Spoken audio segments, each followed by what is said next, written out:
que se presenta en el día a día en gran parte de la población, sobre todo adulta. Generalmente precede de un cuadro llamado gastritis y en algún momento de nuestras vidas nosotros hemos tenido algún grado de gastritis o lo vamos a desarrollar. Vamos a ver entonces qué factores están involucrados en el desarrollo de la úlcera. Veamos el concepto. Es un defecto o una lesión de la mucosa gastrointestinal que puede invadir a las capas subyacentes, incluida la capa muscular, incluso cuando se perfora hasta la capa serosa.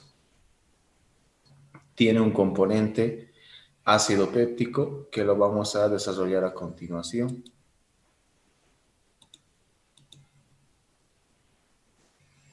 Se toman en cuenta principalmente cuatro factores condicionantes que a través de dos mecanismos que se relacionan van a causar la úlcera. Por un lado, están el estrés y el tabaquismo. Han debido escuchar ustedes de la famosa úlcera de estrés. Es un tipo de ulceración que no dura más de 3 días, pero que sí se presenta, ¿no? Bajo situaciones realmente estresantes para la persona, quizá un problema familiar grande o la muerte de un ser querido, bueno, alguna situación de estas puede desarrollar úlcera de estrés y también el tabaquismo. Estos van a producir un daño directo de la mucosa que va a desencadenar en úlcera.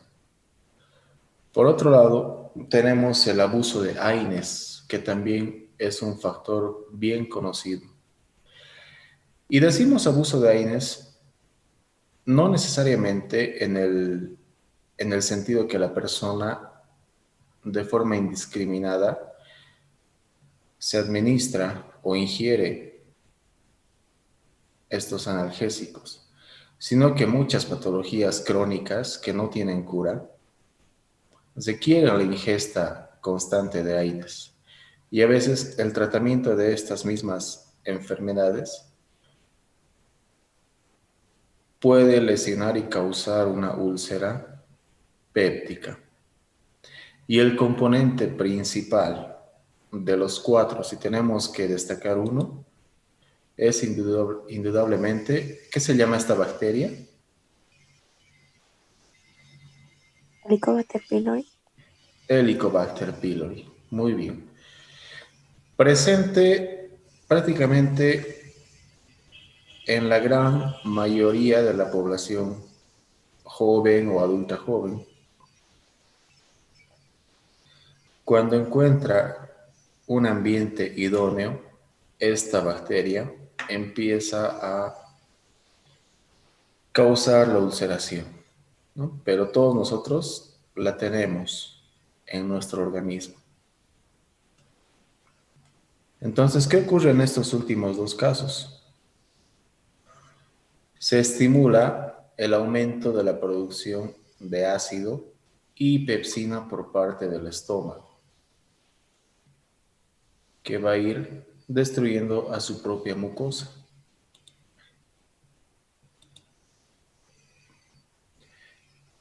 Lo que mencionábamos, las úlceras por estrés, miren, dura menos de 72 horas generalmente. Se presentan no solo en un tipo de lesión, sino varias lesiones a lo largo de la mucosa gástrica, principalmente a nivel del cuerpo, cerca de la curvatura menor, ahí en el cuerpo del estómago.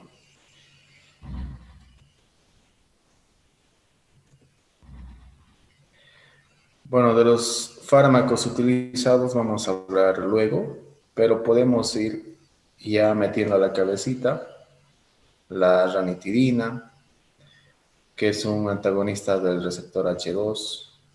Vamos a ver los inhibidores también de la bomba iónica. ¿Cómo son las úlceras relacionadas al tabaquismo?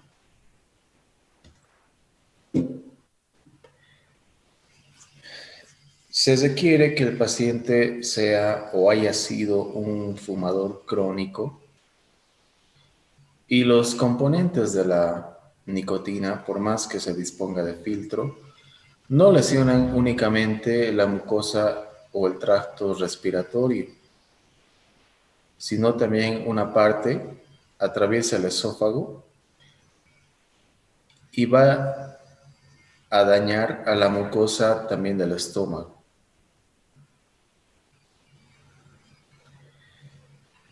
Este es importante, el síndrome de Zollinger-Ellison, conocido también como gastrinoma. ¿En qué consiste este síndrome? Tiene como base un tumor pancreático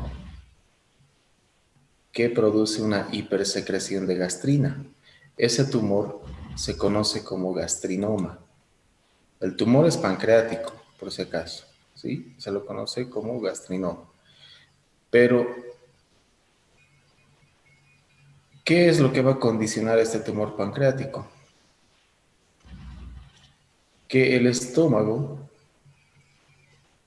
sea cada vez más y más ácido, dañando su mucosa muy cerca del píloro, de su conexión con el duodeno. Tenemos, creo, una imagen. Aquí está. Es más frecuente en varones que en mujeres, sí, 2 por cada una. Y aquí se produce, hay un tumor pancreático que estimula la hipersecreción del estómago, ¿no? El gastrinoma. Entonces, esa hipersecreción desarrolla un tumor que en el 80 a 90% de los casos se localiza dentro de este triángulo. Es un triángulo anatómico conocido como triángulo de Passaro.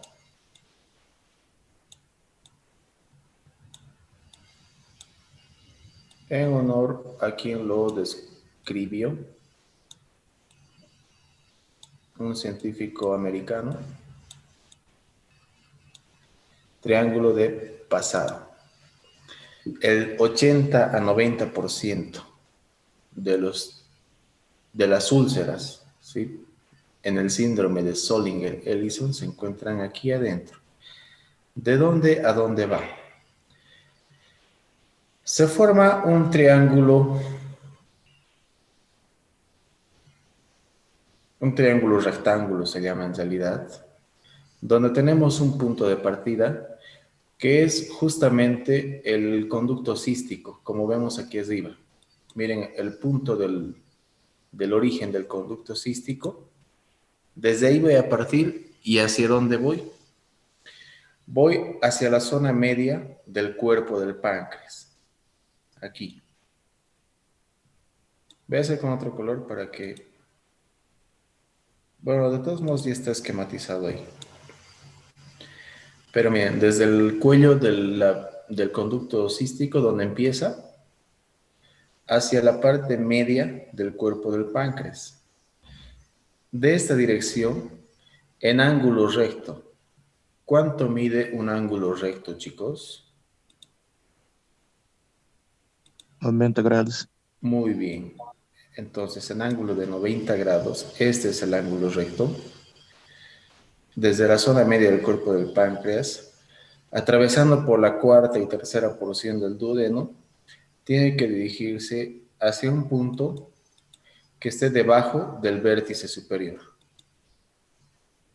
Y luego unimos los dos vértices y de esta forma tenemos el triángulo. Entonces, las úlceras del Zollinger-Ellison pueden estar en cualquier parte dentro de este triángulo. Esa es una característica. Muchas veces la ubicación con algunos antecedentes ya nos dan el diagnóstico.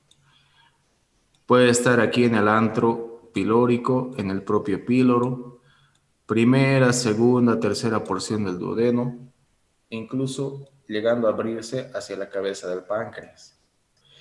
Incluso miren casos extremos en el colédoco. Por eso decimos cualquier ubicación nos da, junto con los antecedentes, ya casi confirmado el diagnóstico de síndrome de Zollinger-Ellison.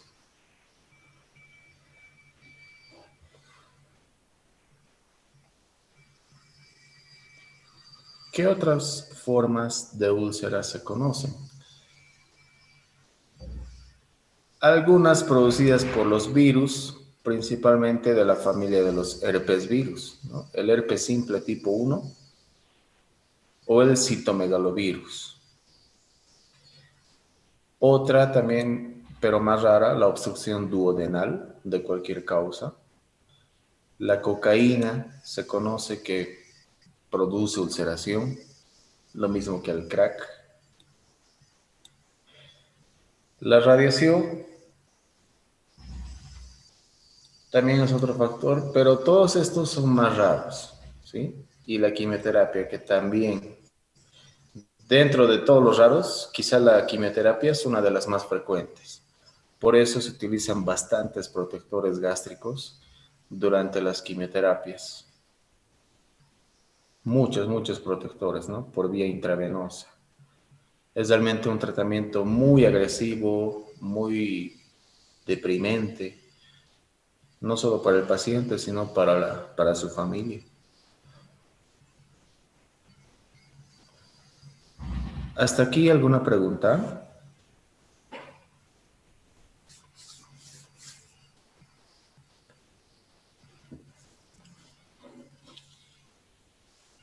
Ahora, ¿a qué se llama úlcera péptica? Con este nombre se conocen a las úlceras que se encuentran en duodeno, en estómago y al síndrome de Zollinger-Ellison. Entonces, es como que en conjunto incluye a los tres o a cualquiera de los tres. Es común, como decíamos, más personas de las que se piensa tienen o han tenido algún grado de ulceración. Es crónica y recurrente. Se puede llegar a la curación completa, pero también puede retornar este tipo de lesión y las veces que sea necesario, puede retornar. De hecho, yo he tenido muchos pacientes que han curado varias veces, ¿no? Curación completa. Esto se hace con control endoscópico y de laboratorio. Pero al año siguiente o unos cuantos meses otra vez. Entonces es más o menos rebelde. ¿Cuáles son los mecanismos de defensa de la mucosa? Tanto para los AINES y el alcohol, que son agresores exógenos, para el propio ácido y la pepsina del estómago, o también la bilis, ¿no? La bilis se libera para degradar grasas. Entonces, ante estos factores, hay una primera línea de defensa, que es el muco y el bicarbonato. ¿De qué forma podría ayudar el bicarbonato, chicos?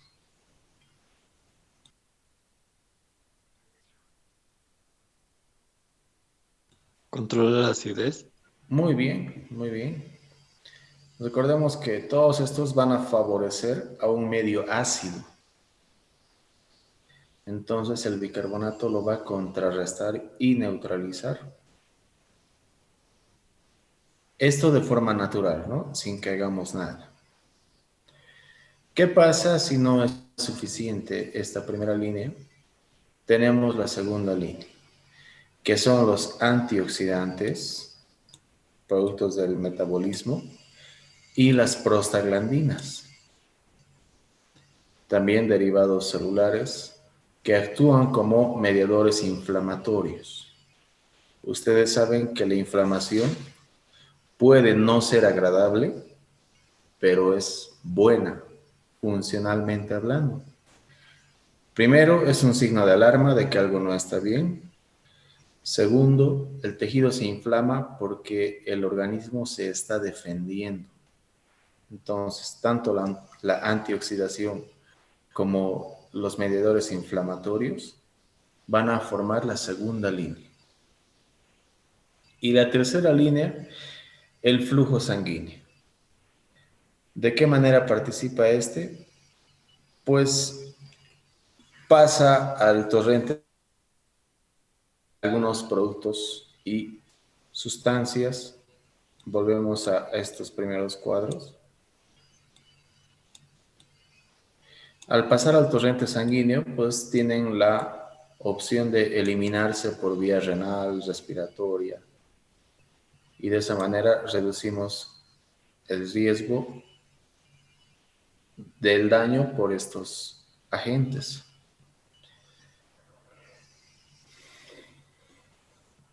Entonces, más o menos de esa forma, los mecanismos de defensa actúan de forma ordenada, ¿sí? Tenemos la primera, la segunda y la tercera líneas. Entonces, la última va a complementar a la anterior.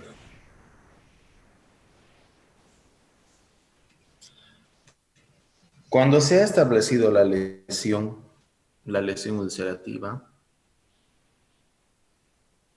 esta en algún momento, luego de su pico o desarrollo máximo, tiene que sufrir regresión hasta la curación completa. Pero atraviesa por un mecanismo todavía. Recordemos, vamos a dibujar aquí un estomaguito.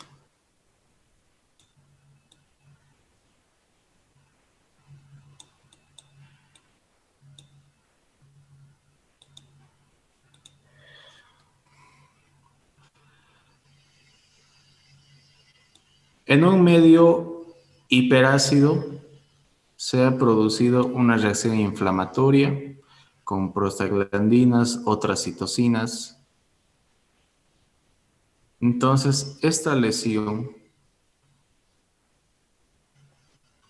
va a ir progresando porque no se encuentra en un lugar seco, en un lugar, como podemos decir, en condiciones favorables para su curación. El estómago constantemente está en actividad, está en contacto con muchas sustancias, más aún si la dieta no es controlada y sana. En su afán de restituir, de sanar, pues hay proliferación de células epiteliales de la mucosa gástrica.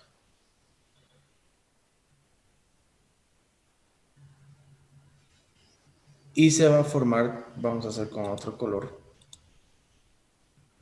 estas células ayudadas por macrófagos y neutrófilos van a formar tejido de granulación que va a llegar a alterar la membrana basal. Esto hablando de histología. Cuando se modifica la configuración de la membrana basal,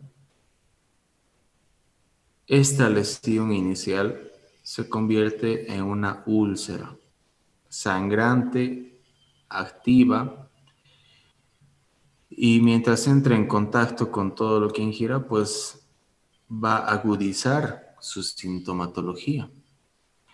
Vamos a ver más adelante diferencias de la úlcera gástrica y la úlcera duodenal, ¿no? Tienen características y síntomas diferentes que nos pueden conducir a pensar si es una o tal vez la otra.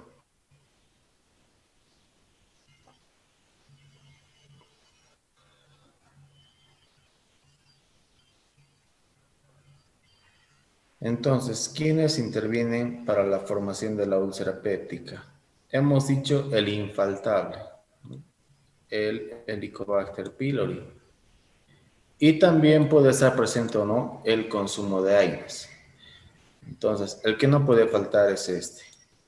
Pero no todas las personas tienen antecedente de consumo de AINES. Sí tienen mayor riesgo las que consumen.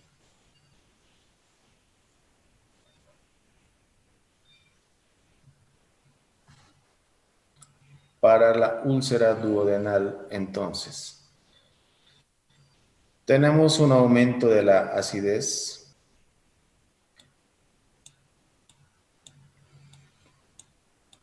es decir, el equilibrio ácido-base o el pH se encuentra bajo. Esto produce la precipitación del contenido biliar. Como resultado vamos a tener una inflamación crónica del duodeno, que es la duodenitis, y como es crónica, puede existir una metaplasia gástrica. Lo mismo que ocurre en esófago, pero en este caso a nivel de duodeno y estómago. ¿Qué es la metaplasia, chicos?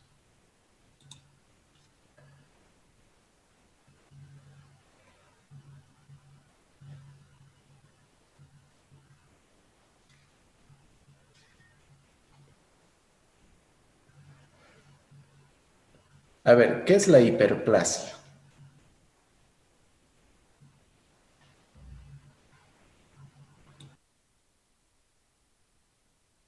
Es el aumento Au- del número de las células de un tejido, doctor. Muy bien, muy bien. ¿Qué es la hipertrofia? Aumento del tamaño. De las células, ¿verdad? ¿Qué es la aplasia o atrofia? Disminución del tamaño. Muy bien. La aplasia o hipoplasia vendría a ser disminución del número y la atrofia o hipotrofia del tamaño. Pero aquí estamos preguntando, ahora con eso, con esa base, ¿qué sería metaplasia? Sería como si tiene una reversión de una célula adulta como, por ejemplo, una epitelial por un otro tipo de célula. Muy bien, es Cambio el... de- a ver, adelante, Eros, creo que Pero es. es, pero Bueno, es reversible. es un cambio de tejido. Sí, eso es lo que mencionaba, ¿no? A ver, ¿alguien más estaba hablando por ahí?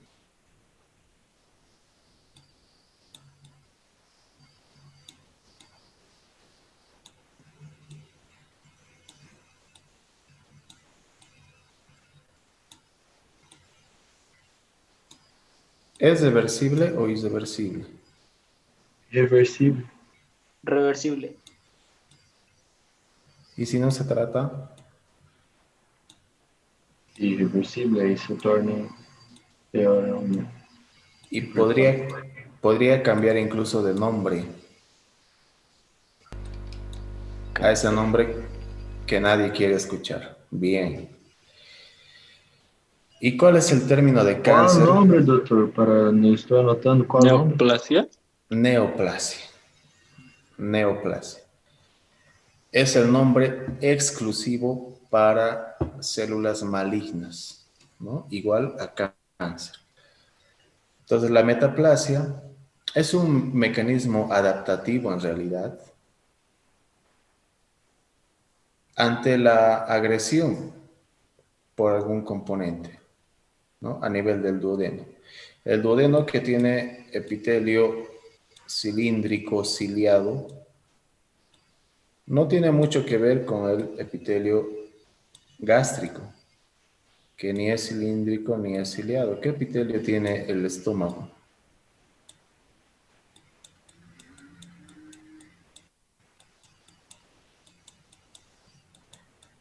Y ya está.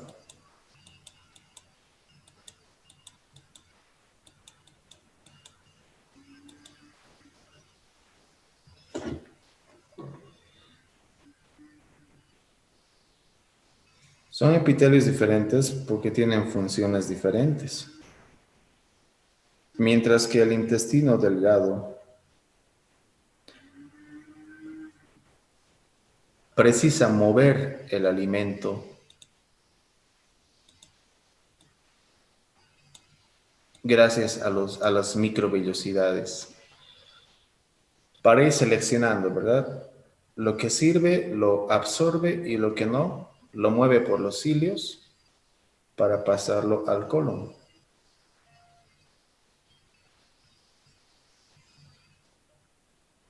Entonces, el epitelio gástrico, que tiene la función de almacenar, estar en contacto constante con el alimento porque lo tiene que digerir y además en contacto con sus propios ácidos, pues cumple otra función que es degradar, ¿no?, todo lo que tragamos. Hay elementos que tardan mucho en reabsorberse, en digerir. Entre ellos la tan deliciosa carne de res. Otros como el pescado o el pecho de pollo, pues están menos de una hora, lo que mejora la digestión. De ahí que algunos optan, ¿no?, por no comer carne directamente.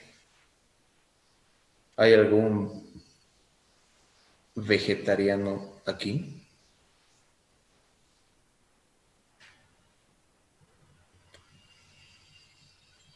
Bien, quería discutir un poquito.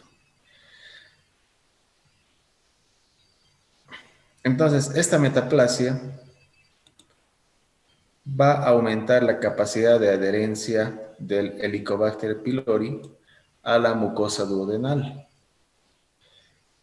Entonces, el Helicobacter se adhiere a esta mucosa,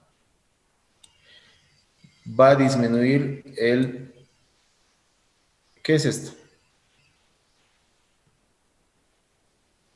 Bicarbonato. Muy bien.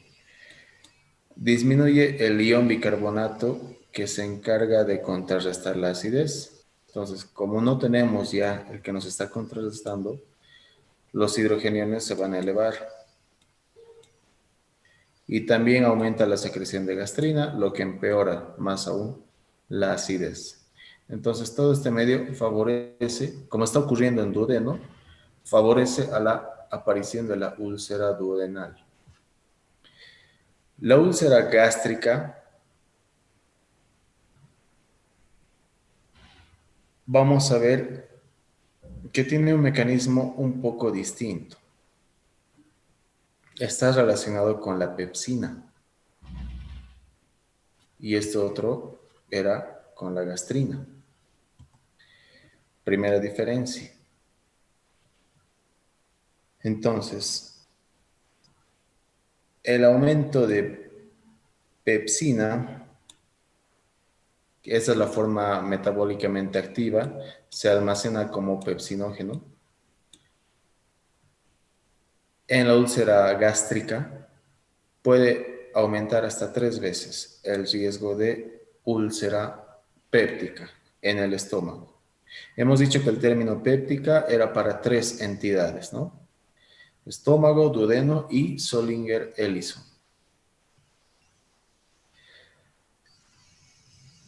La úlcera gástrica, esto es interesante, cursa con hipomotilidad del antro. Y justamente el antro es el que está contra gravedad, es donde llega a asentarse. De todo el estómago, el antro es el que precede al píloro y es el área más afectada en la úlcera gástrica. Se produce un estancamiento del alimento, de la acidez y de todos los elementos que van lesionando a esta mucosa. Y aquí está el cuadrito, ¿no? Este cuadrito es clave para diferenciar la úlcera gástrica de la duodenal y se lo puede ampliar. Hay muchas más diferencias. Por ejemplo, la edad promedio para la úlcera gástrica son pacientes de edad avanzada, es decir, de 45 a 50 años para arriba. Y la úlcera duodenal es más frecuente en menores de 45 años, pero ambas pueden presentarse a cualquier edad. Solo estamos marcando la media, ¿no? A qué edad afectan más frecuentemente. Las células parietales en la úlcera gástrica pueden estar normales o disminuidas. En cambio, en la duodenal aumenta de manera sensible.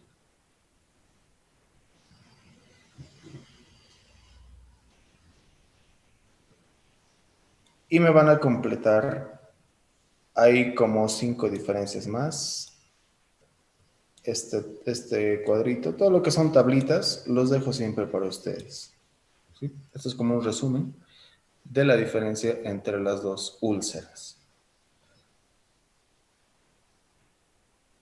Factores de riesgo involucrados para cada uno, pues ya los hemos mencionado en cierta forma. Están los AINES, tabaquismo, la mala dieta, alimentos de difícil digestión y sobre todo en horarios más complicados, ¿no? Hablamos de la noche en particular. Debería modificarse, ¿no?, esa dieta en la persona. Por más que no tenga ni siquiera algún grado de obesidad o sobrepeso. La mayor parte de los pacientes que yo he tratado con úlcera eran de peso normal o bajo. De hecho, esa es una consecuencia, ¿no?, del Helicobacter. Entonces, en este caso, la dieta no tiene nada que ver con lo estético, sino más bien para no favorecer al Helicobacter.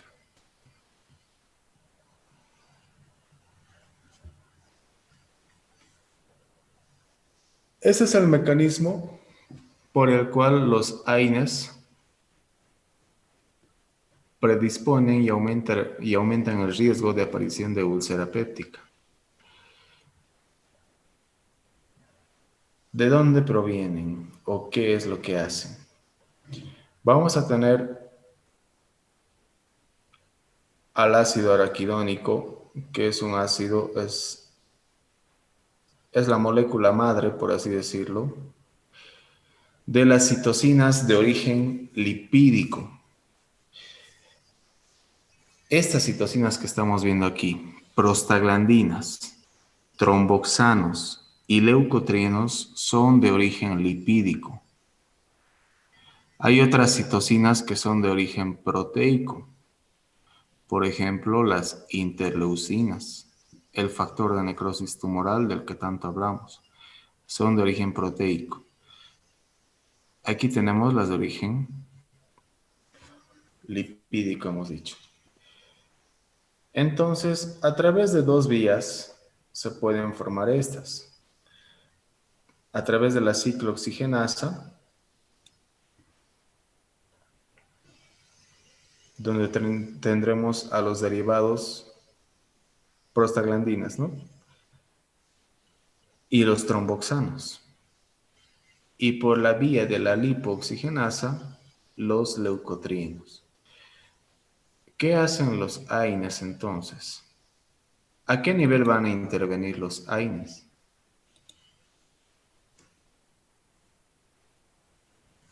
Pregunta para ustedes.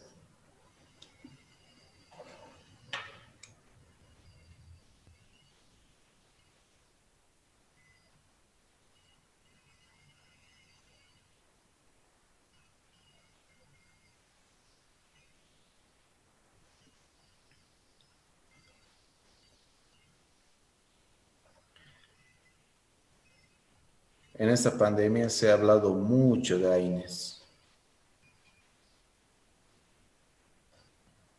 Va inhibir la producción del ácido araquidónico. Ya, va a afectar a este a través de la inhibición, sobre todo de la vía de la ciclooxigenasa, ¿no? Entonces, como interfiere en esta vía, impide que aparezcan estos, que son factores protectores. Hemos visto anteriormente que los mediadores inflamatorios, en especial las prostaglandinas, son factores protectores. Pero los AINES están impidiendo que se produzcan prostaglandinas a partir del ácido araquidónico, porque está bloqueando la vía de la ciclooxigenasa. No se produce todo lo demás y por tanto no se cuenta con prostaglandinas. Y aquí estaríamos destruyendo una barrera de defensa con el consumo excesivo de AINES. Nada más. Lo del tabaquismo ya hemos visto. También el alcohol. El alcohol produce una lesión directa sobre todo a los hepatocitos, ¿no? Para la producción de múltiples sustancias. Entonces, pueden alterar la composición de la bilis, para empezar,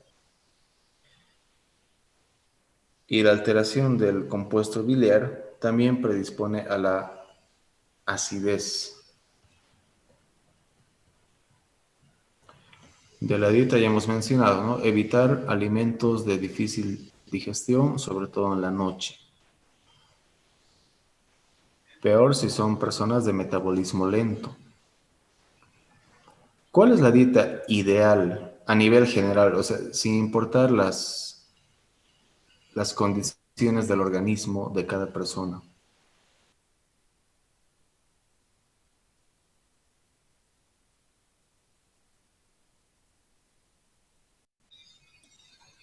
Una buena parte de la población es así, ¿verdad?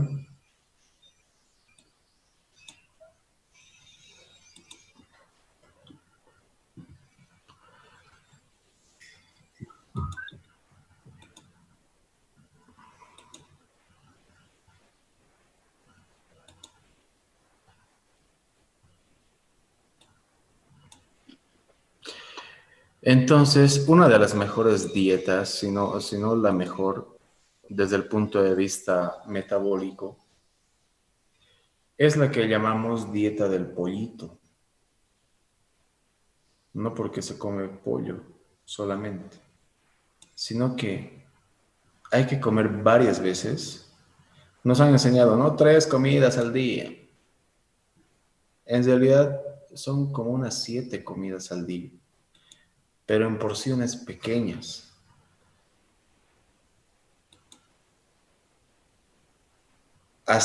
Desde la mañana hasta mediodía. Si a alguien le gusta, por ejemplo, alimentos de difícil digestión, este horario es el mejor para poder acomodar. De la mañana hasta mediodía. Pero ya luego del almuerzo se recomienda bajar la carga calórica de carbohidratos, etcétera, hasta en la noche. Entonces, comer cada 3 horas, pero porciones pequeñas. Esto acelera el metabolismo. Así la persona no haga ejercicio en absoluto. Este tipo de alimentación acelera bastante el metabolismo y este se acostumbra a recibir porciones pequeñas, pero cada 3 horas, por ejemplo, ¿no? Y lo va a metabolizar facilito. La persona va a tener energías para lo que tenga que hacer en el día, sin problema, no va a pasar hambre y tampoco va a engordar o va a adelgazar a la mala, ¿sí? Entonces, a tomar en cuenta para que recomienden también, sobre todo personas mayores que comen poco, se pueden adaptar bien a esto. Y de esa manera se favorece el metabolismo. Y claro, la fibra, el líquido. hay que tomar en cuenta.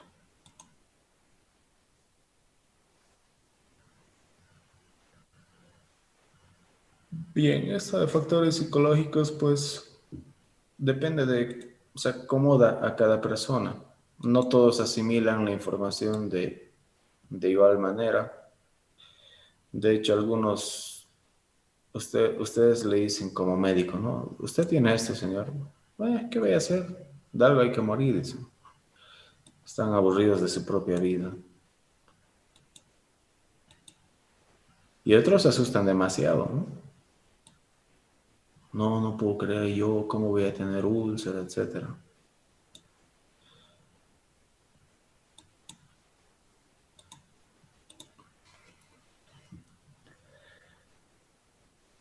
Características del dolor, sobre todo en una fase agudizada, porque el dolor no es constante ni de la misma intensidad todo el tiempo, ¿sí? Son picos de dolor, algunos postprandiales, otros al despertar en la mañana. Entonces veamos, tenemos la gástrica y la duodenal. El dolor está presente en ambas al 100%. En algún momento de la patología se manifiesta el dolor. Epigástrico, sobre todo en la duodenal, pero también en menor proporción en la gástrica.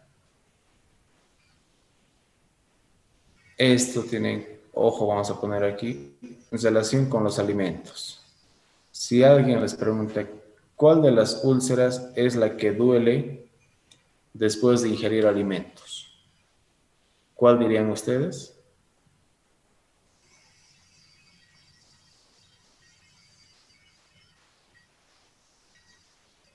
¿Duodenal, doctor?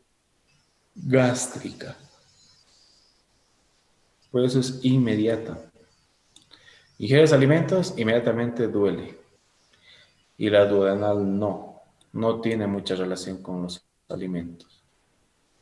Más bien hasta relaja con la ingesta de alimentos, la duodenal. Sobre un estómago vacío, ahí se manifiesta más esto. ¿Cuál se presenta más en la noche? Si su paciente le dice, doctor, tengo un ardor que aquí en la boca del estómago, ¿no? El paciente nunca va a decir epigastrio, a no ser que sea colega suyo. Dice, doctor, tengo un dolor aquí en la boca del estómago hace 3 días. ¿Y cómo le preguntarían para saber esto? Este último parámetro del dolor. ¿Qué pregunta le harían?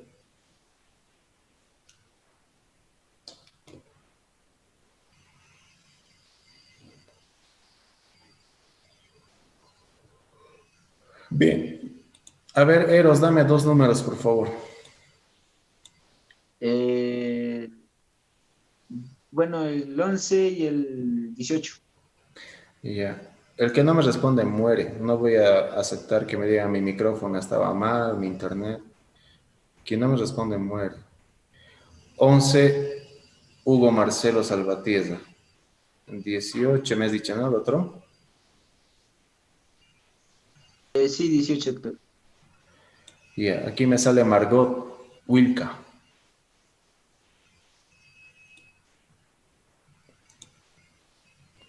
Doctor, Ya. ¿Y Margot?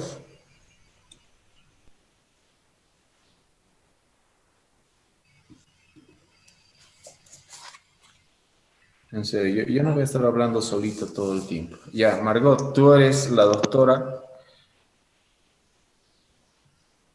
y tu paciente es... ¿cuál era tu nombre, doctor? Perdón. ¿Miguel? No. Hugo. Hugo. Hugo. Bien. Hugo es el paciente. Margot es el médico. Por si acaso, en español se dice el médico para hombre y mujer, ¿verdad? No se dice la médica. Creo que eso sí es válido en portugués, no estoy seguro. Bien, Tu sintomatología,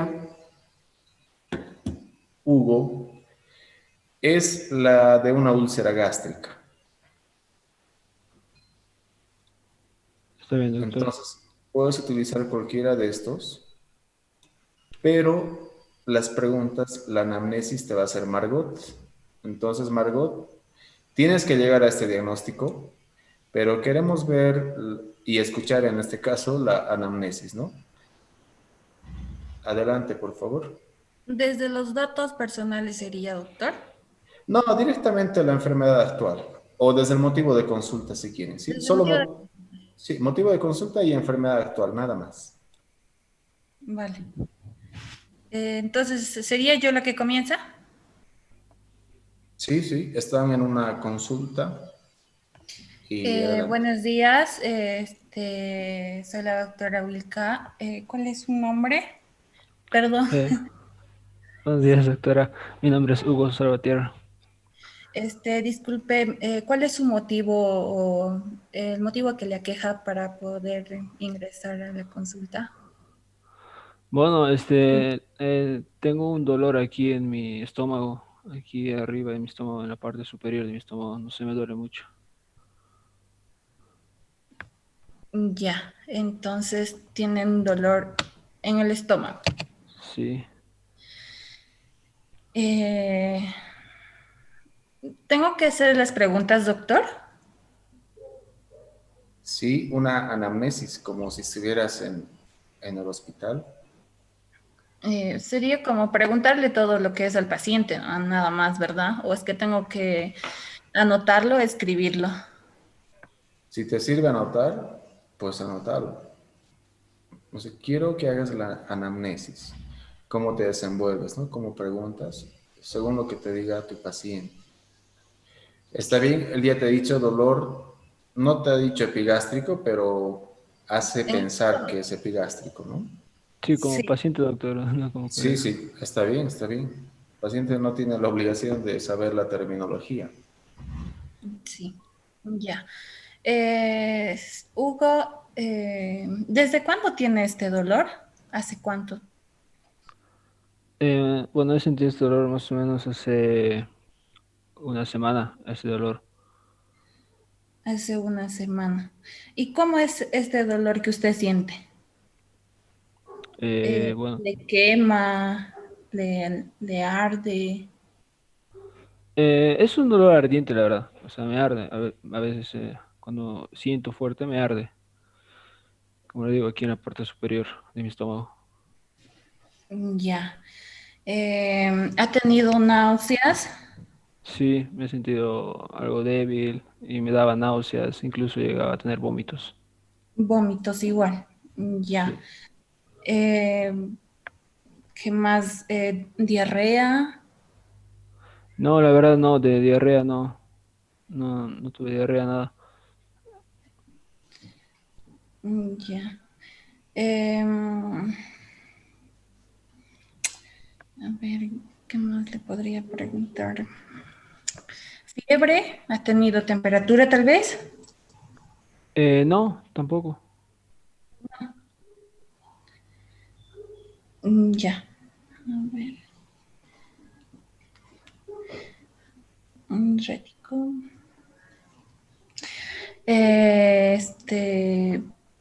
¿Ha comido algo tal vez que recuerde usted? Eh, a ver, ¿qué puedo comer? Eh, Sobre semana. tal, sí, tal vez hace algún tiempo comí un churrasco con mis amigos, pero no, nada, no que yo recuerde nada, nada más. ¿Alguna comida que le pueda causar dolor después, o sea, después de comer o al comer? A veces cuando como alimentos grasos, a veces sí me siento peor el dolor, me duele más. Ya, comidas grasosas. Y aparte de eso, tal vez ha tenido acidez al momento después de comer. También presento acidez estomacal muchas veces. Ya, muy bien. Fatiga. Eh, ¿O alguna opresión en el pecho? no, no, aparte de cuando me siento débil, las náuseas y vómitos, no, no siento en realidad fatiga, sino eso, o sea, me siento débil, estoy, no sé, cansado, me da náuseas, mi cabeza me gira, y como le digo, he vomitado también muchas veces. Ya, Ya. a ver, Margot y Hugo, muchas gracias. Margot, Sí. de todas las respuestas que te ha dado Hugo, Ujú. dime tres, las que tú creas más importantes que te conduzcan al diagnóstico de úlcera gástrica. El dolor en el estómago, que mayormente, doctor, creo que es en el epigastrio, a lo que me dice Hugo. Eh, Luego serían las náuseas y los vómitos y la fatiga, la debilidad y la fatiga. Ya, muy bien. Sí, bueno, no le pregunté también si por si tal vez se le hinchaba el estómago, gases y el ardor que siente en el estómago, igual, el Ya, tipo de dolor que siente. ya. Entonces, imagino que no esperabas, ¿no? Esta participación, pero muy bien. Hay un poquito de nervios y todo eso. Sí, doctor, me da sorpresa. Sí, esa era la idea. Ahora sí, dos voluntarios, por favor, para úlcera duodenal, antes de que digamos al azar. Puedo ser uno. Nombre, Mateus. ya, Mateus. ¿Y quién más? Mateus, ¿quiere ser médico o paciente? Cualquiera, doctor. Puede ser el médico. Ya, a ver, un pacientito o pacientita.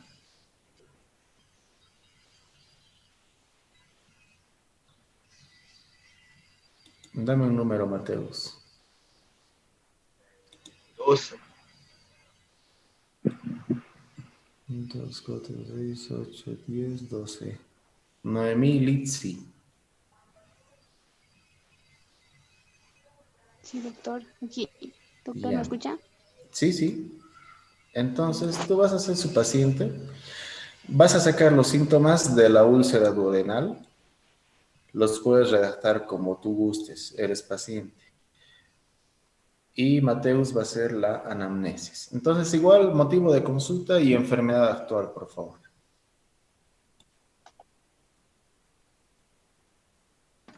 Ya.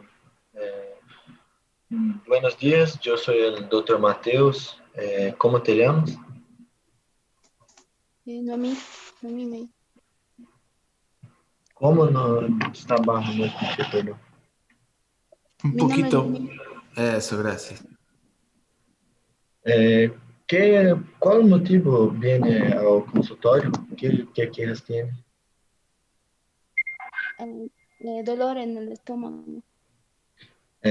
Su dolor en el estómago es una pregunta. ¿Ha notado si con cuánto tiempo viene a decorrer este dolor en su estómago?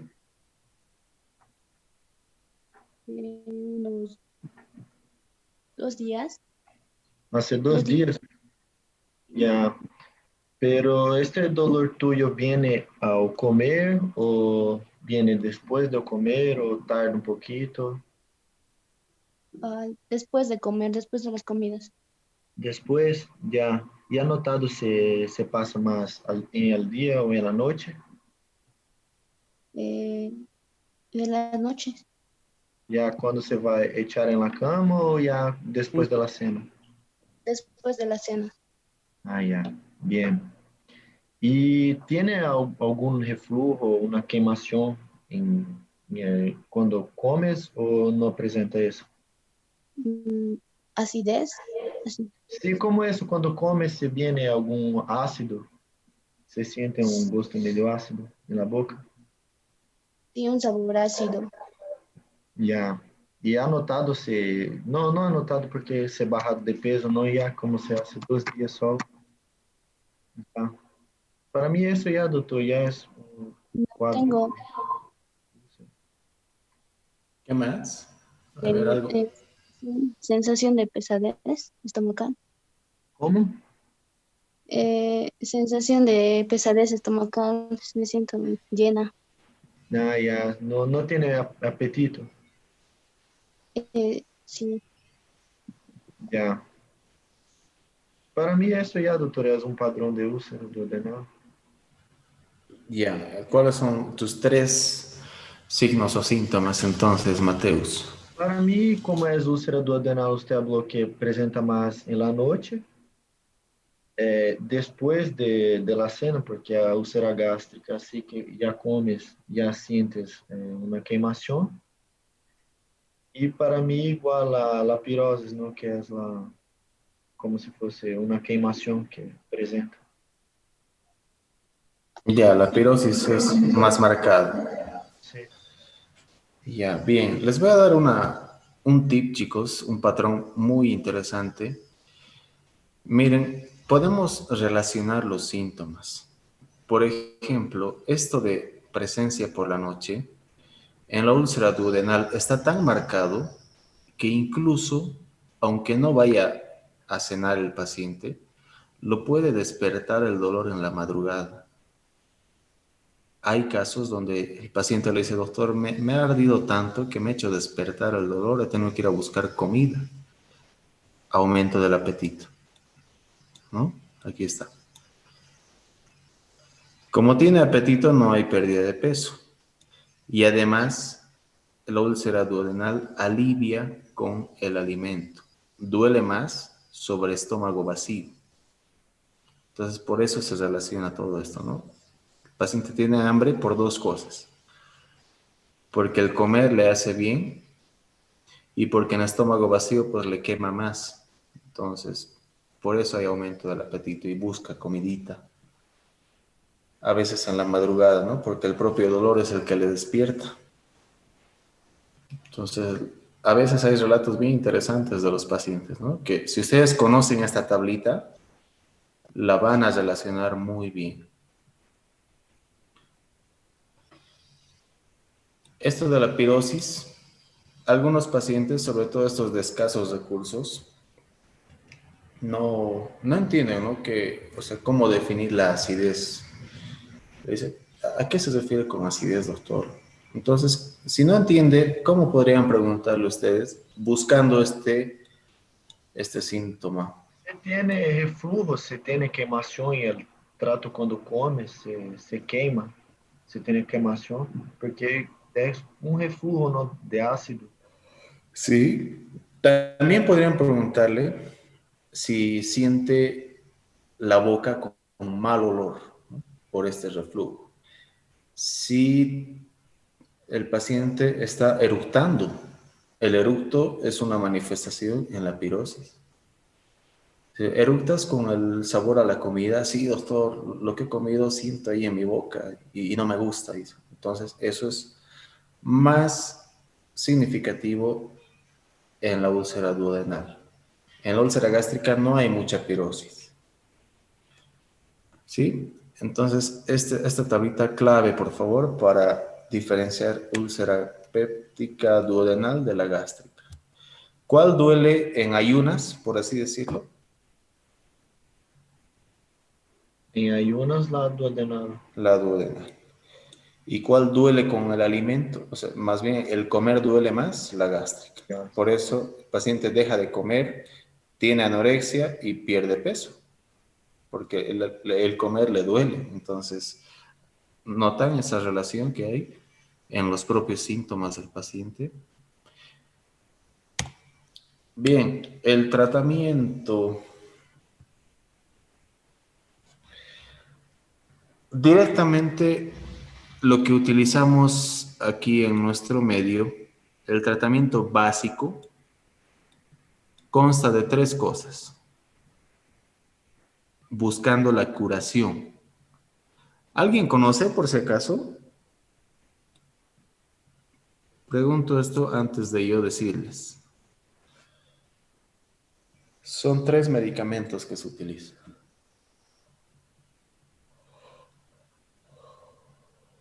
O dejamos de tarea mejor. Sí, dejaremos de tarea. No, doctor, hablar porque queda buscando, porque sale mucho medicamento y así hablar directo. mejor.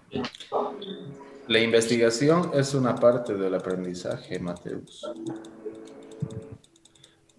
Si yo les digo, se van a olvidar ni bien termina la clase.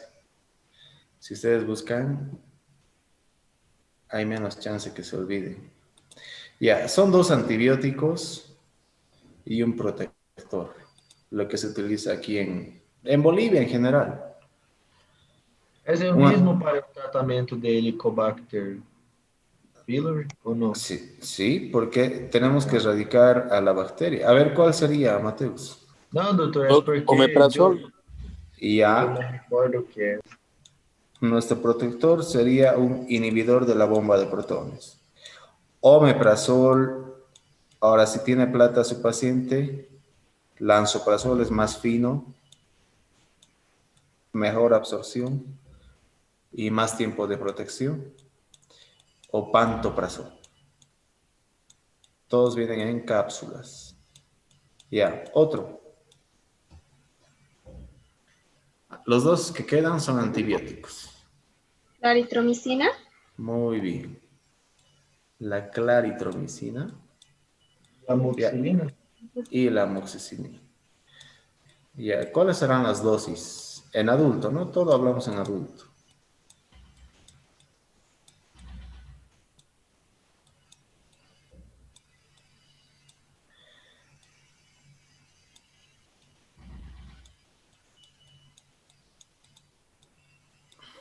Esa es la combinación entonces. Doc, ¿y se le podría dar metronidazol? Sí. O sea, ese es el básico, pero se puede cambiar, por ejemplo, en vez de amoxi, metronidazol, ¿no? A veces el paciente es muy resistente. Ha tomado amoxi toda su vida, entonces no le va a servir de nada. Le podemos dar metronidazol.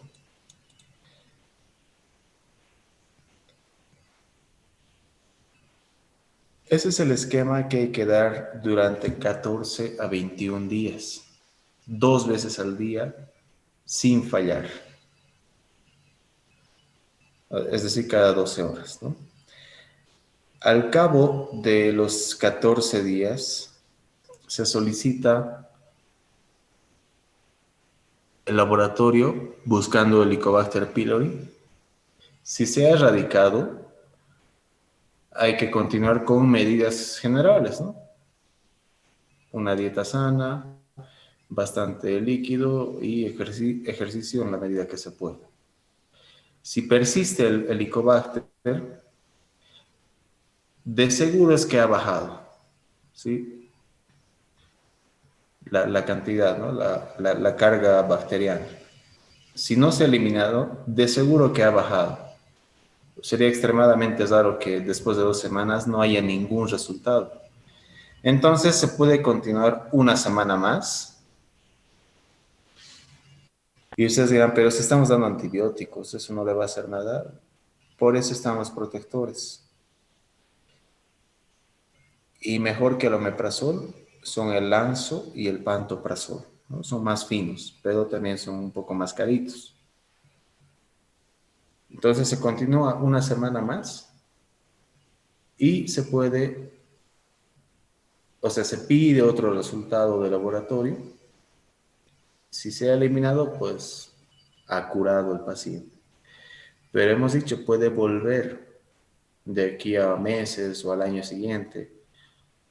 Y este esquema puede que ya no le sirva, ¿no? Y se van reemplazando por otros antibióticos más potentes y también más costosos, lo cual no es bueno. Se puede sostener con otras medidas. Aquí, por ejemplo, los antagonistas H2 que mencionábamos, la ranitidina es la más utilizada. Algunos antiácidos, el sucralfato que también ayuda a equilibrar la balanza ácido-base. El bismuto que no se está utilizando en nuestro medio, este da excelentes resultados, sobre todo en niñitos y en los extremos de la vida, ¿no? En los ancianos y en los niñitos, da excelentes resultados para el control de los síntomas.